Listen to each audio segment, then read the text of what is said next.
Cardinals are nice too. Yeah, but I don't count the Cardinals as much of a surprise. Despite it being only week 3 of the NFL season, there's been already a fair share of injuries at the quarterback position. You just heard some of them. Davis Mills will be under center for the Texans tonight with Tyrod dealing with a hamstring injury. He's one of 3 quarterbacks who has been ruled out for this week's action, with the status of Carson Wentz and Ben Roethlisberger still looming. Stephen A., I'll ask you this. Obviously, you're a Steelers fan. There are a laundry list of injuries. I'm looking at them. Would adding Cam make Pittsburgh better? Go get Cam now. If I'm the Pittsburgh Steelers, go get Cam Newton right now. Ben Roethlisberger is not healthy. And at his age, he is just a stationary type. He's a statue. He's a statue, as Swagoo Marcus Spears pointed out yesterday. He can't move. And so when you look at it from that perspective, desperate times call for desperate measures. We all know that he got beat out by Mac Jones. Let's just call it what it is. We all know how I've lamented the accuracy. I've lamented nothing else about Cam Newton, but the accuracy is an issue, no doubt about it. Okay, and I'm not even bringing in COVID into the situation in case he's unvaccinated, because that's a different subject for another time. But I will tell you this, strictly from a football perspective, when Mason Rudolph or Dwayne Haskins are your options, you go get Cam Newton right now, guys. You go get Cam Newton right now. He can move. He can run with the football. He can extend a play. I mean, listen, that's what you need right now. I'm not saying I like it, Dan Orlovsky, but I'm saying the situation in Pittsburgh is so dire. I'm not averse to going and getting Cam Newton right now. Yeah, you don't go get Cam because it doesn't make you a playoff offense. No quarterback is going to make this offense a playoff offense. They will, no matter who's playing, they are going to be incredibly dependent on how great the defense is given that game. The offensive line is terrible, and anybody that is surprised by that was not paying attention through this whole offseason when everyone was saying, you got to get better offensive linemen. When they drafted Najee Harris, who's going to be a really good player, you should have taken an offensive lineman. At some point, the Steelers got to look to the future, Stephen A. At some point, the Steelers got to be 21 about it, and Mike Tomlin, who's as great a head coach as there is in the NFL, has got to look at this and be honest about his football team. The quarterback bringing in Cam Newton does not make this a different offense. If Ben Roethlisberger is not healthy enough to play for 1 week or multiple weeks, play Dwayne Haskins. This kid is an ex-first-round talent who really didn't work out in Washington, a lot because of what was the outside variables, but also because he liked being in the NFL more than playing in the NFL.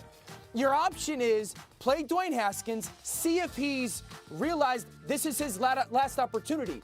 But it's always going to be about how great can the defense play, and is our offensive line going to play bad or atrocious? Yeah, Haskins ahead, 1-5 last season, 3-10 in his career. Go ahead, Lewis. Yeah, you know what? I agree with Dan in this one. I don't know that Cam really can make a difference on this team. I just don't. I don't see where he has something that is going to continue to keep afloat the hopes and aspirations of this organization from a playoff berth type of perspective.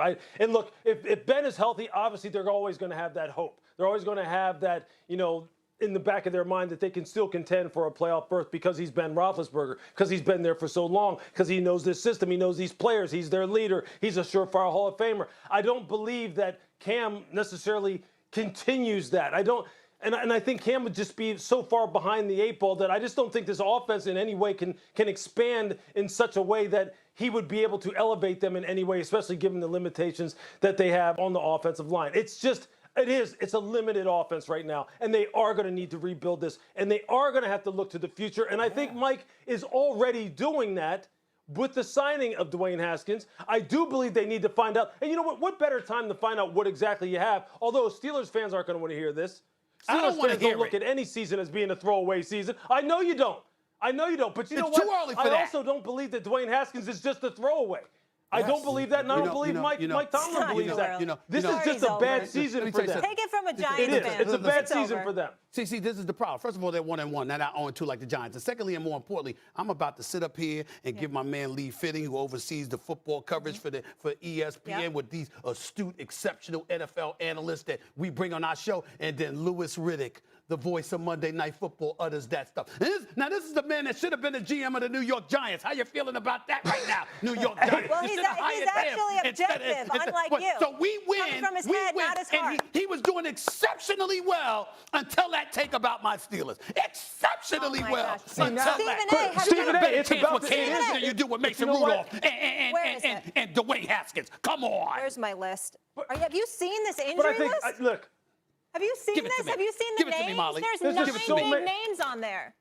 Oh my goodness. No, I don't want to look at it. I don't want to look at it right Stephen now. A, now I you're can't acting control him. now Next you're on acting all First over Take. dramatic, like Josh Yeah. from The Challenge, being Oh over my dramatic. goodness. He's a soap opera actor. He's so dramatic. More on the Ben Simmons saga from the man who's plugged into all of it. Stephen A's latest on the drama. Fashion takes a hit when Tim Tebow joins us for his victory lap. That tie is unacceptable. You will not be wearing that. That is way too subtle, and I'm going to make sure we get a much louder tie. The question is, are you going to try to actually match your outfit? Why you rubbing it in? Why you rubbing it I in, mean, Molly? it's the producers took it easy. You on rubbing that it in. one is not that bad. I want big gators. I want a lot of orange. We're going to work on getting that overnighted. Are you sure Tim's going to be here tomorrow? He ain't going to be sick or nothing? Oh, Tim is absolutely going to be here and take those victory laps, sprinting around you. All right. On that note, Well, you're supposed to be down for me. You know that, right? You're supposed to be, I'm supposed to be your boy. Stephen I'm A, just saying. I mean, always am, but you know I always got to hate on all your sports teams. It's just way too much fun. That's what sports fans do. That's part of it.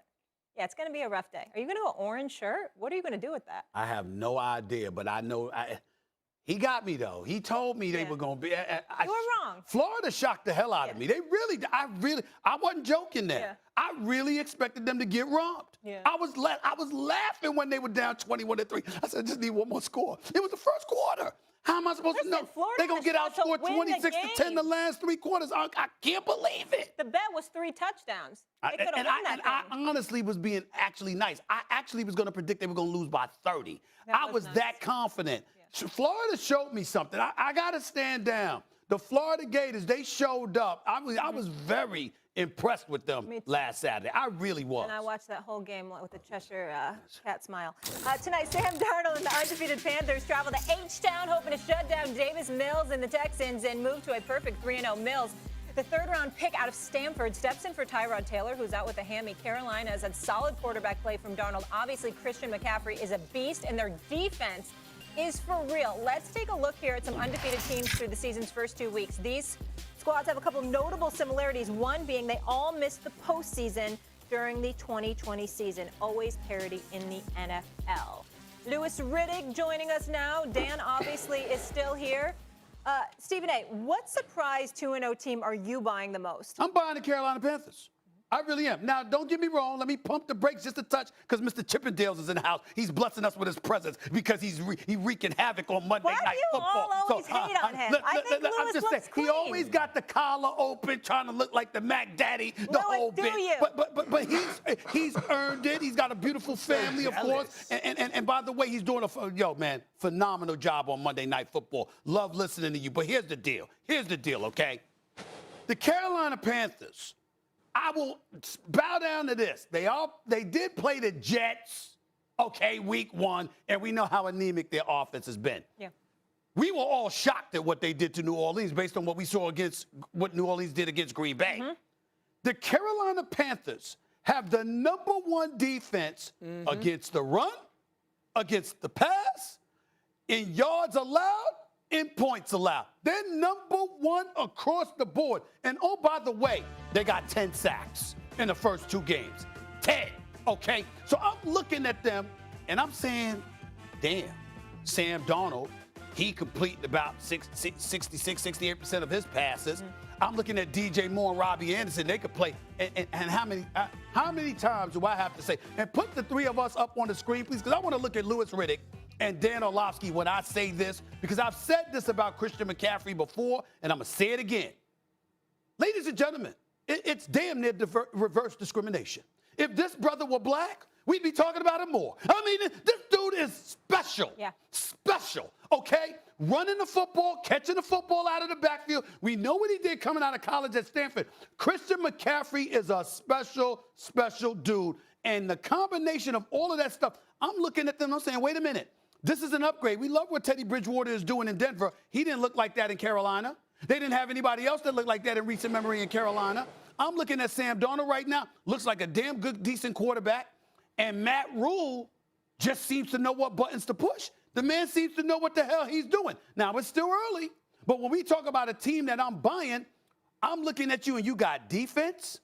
You can run the football, or at least you have somebody out of the backfield that is a playmaker.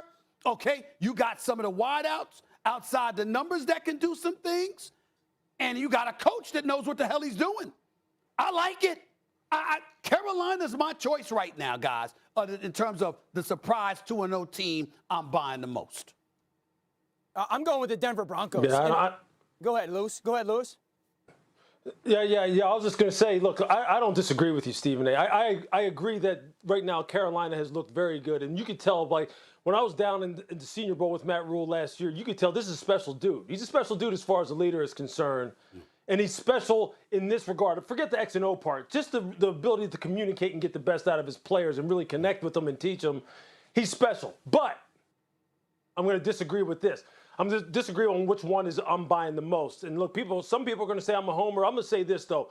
What's going on in Vegas, what's going on with the Raiders right now is special. I think this is different. I think this, in year 4, is their time now. Now is their time. And I think for one reason primarily to begin with, and then it will filter from there. And that's because of this. This truly, no matter what we try to make it out to be as far as the relationship between Jon Gruden and Derek Carr, I can tell you this relationship is rock solid, and Derek is the future in Las Vegas. And there are going to be many people who believe John's always just looking for the next quarterback, and or Derek isn't that guy. He's not as good as Patrick. He's not as good as Aaron. He's not as good as Matthew Stafford or Russell Wilson or whoever it is. I can tell you this, though.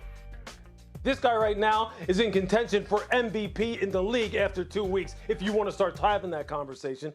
Why? Because he understands exactly what this offense is supposed to look like through the eyes of Jon Gruden. He has been given free reign at the line of scrimmage to do what he needs to do, like the best quarterbacks in the NFL are given. And this defense under Gus Bradley this year, they have built it front to back. Now the pass rush really does have some people who can actually get there. Max Crosby is having a career year. Yannick Ngakoue is going to have a career year. Denzel Perryman and KJ Wright bring in the experience in this defense to tie it all together. I'm telling you, look out for the Vegas Raiders now. Look out for them. And look out for Derek Carr in that MVP conversation. Yeah, Lewis, I agree with that. Stephen A., in regards to the Panthers and Sam Darnold, it's weird because I was told by everybody he sucked, and he doesn't seem to suck anymore. The Raiders, I love. I'm taking the Denver Broncos. The moment they traded for Teddy Bridgewater, I thought, that's a playoff football team with Teddy Bridgewater. And we're talking about the Raiders having a good defense. We're talking about the Carolina Panthers having a good defense. Teddy Bridgewater's balling right now. He's always been this type of player. And, Lewis, you notice that has been incredibly smart. We've always thought Teddy Bridgewater was this really intelligent player. He's going to go to the right place with the football, but he was physically limited. And for my opinion, the physical has caught up to the mental. You're watching Teddy move around like a big-time athlete. You're watching him push the football downfield with explosion with their pieces. Noah Fant is a big-time player. Cortland Sutton is a big-time. Hamler's a great player. Wait till Jerry Jeudy gets back. So I think there's as diverse as an offense. Pat Shurmur gets a lot of bad rap because of his time as a head coach. He's one of the top play callers in the NFL right now. And they're doing so much motion and so much play action and so much college concept stuff. This offense is very difficult to handle now that Teddy's physical talent has gone through the roof.